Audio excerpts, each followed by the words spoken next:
আমরা কিন্তু রাস্তা অবরোধের কর্মসূচি দেই নাই। আমরা বলেছি গতকাল আমরা সরকারকে 24 ঘন্টা সময় দিয়েছি, কোনের মধ্যে 24 ঘন্টা সময় শেষ হবে। আমরা দেখব এই সময়ের মধ্যে সরকারের কোন প্রতিনিধি আসছে কিনা, অথবা সরকারের পক্ষ থেকে কোন ফোন আসছে কিনা, এবং ফোন যদি আসে তাহলে তারা কি বলতে চায়।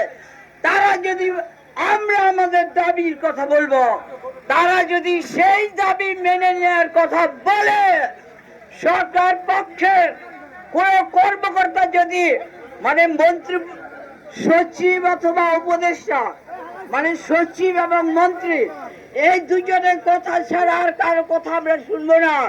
কারণ সরকারের সবচেয়ে বড় পদ হচ্ছে দুটো। আমি শ্রমিক হিসেবে শ্রম উপদেষ্টা, আগে বলা হতো শ্রম মন্ত্রী। শ্রম মন্ত্রী আর শ্রম উপদেষ্টার মধ্যে কোনো ফারাক নাই। আজকে আন্দোলনের পরে অন্তর্বর্তীকালীন সরকার হয়েছে, এখন মন্ত্রীদের পদ হচ্ছে উপদেষ্টা। তাই সেই জন্য শ্রম উপদেষ্টা অথবা শ্রম সচিব এই দুজনের কেউ যদি আমাদের সাথে কথা বলেন তাহলে আমরা মনে করব শ্রমিকদের পক্ষে তারা আছেন। আর যদি শ্রমিকদের পক্ষে না থাকেন, সরকারের কোন ডাক যদি না আসে আমাদের মীমাংসা আমাদের সমস্যার সমাধান করবার জন্য, এক নম্বর দাবি ছিল বেক্সেমকোর সমস্ত কারখানা অবিলম্বে খুলে দিতে হবে। আর এই দাবি সমস্ত পুরো শ্রমিককে ছাঁটাই করা যাবে না। আর হচ্ছে প্রতি মাসের 7 তারিখের মধ্যে সমস্ত শ্রমিকদের বেতন ওভারটাইম সমস্ত পাওনা পরিশোধ করতে হবে। এই 3টা দাবি আমরা জানিয়েছি। আজকে সরকার পক্ষের কেউ যদি থাকেন তাহলে এদিকে আসতে পারেন।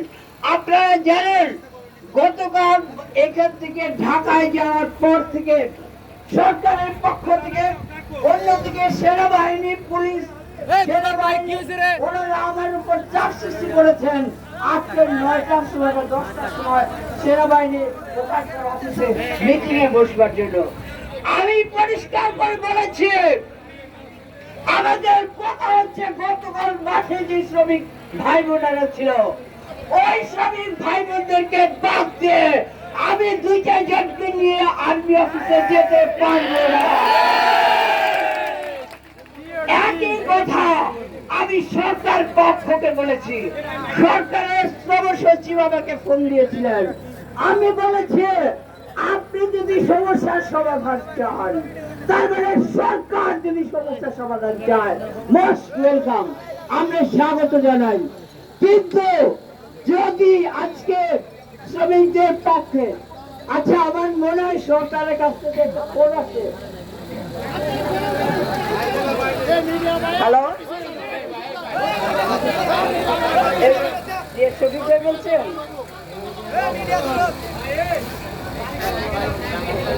জি জি আমি তো এখন এখানে যে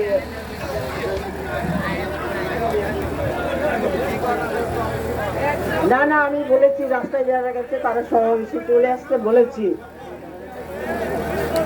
আচ্ছা ভাই এখন রাখি, পরে কথা বলবো। সেনাবাহিনী থেকে ফোন আসছে, সেনাবাহিনীর কর্মকর্তা উনি বলেছেন যে আপা এটা দেখেন বিশৃঙ্খলা যেন না হয়।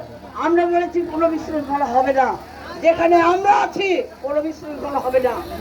1 নম্বর কথা, কালকে রাত 1টা পর্যন্ত এবং আজকে সকাল 11টা পর্যন্ত আমরা দেখেছি অনেক চাপ সৃষ্টি করেছে। বলেছে সরকার পক্ষ থেকে বলা হয়েছে আমি যেন সচিবালয়ে মন্ত্রণালয়ে যাই এবং 2-1 এখানে আপনাদের কাইম সাহেব উনি ফোন করে বলেছেন এরকম কয়েকজনকে নিয়ে যায়।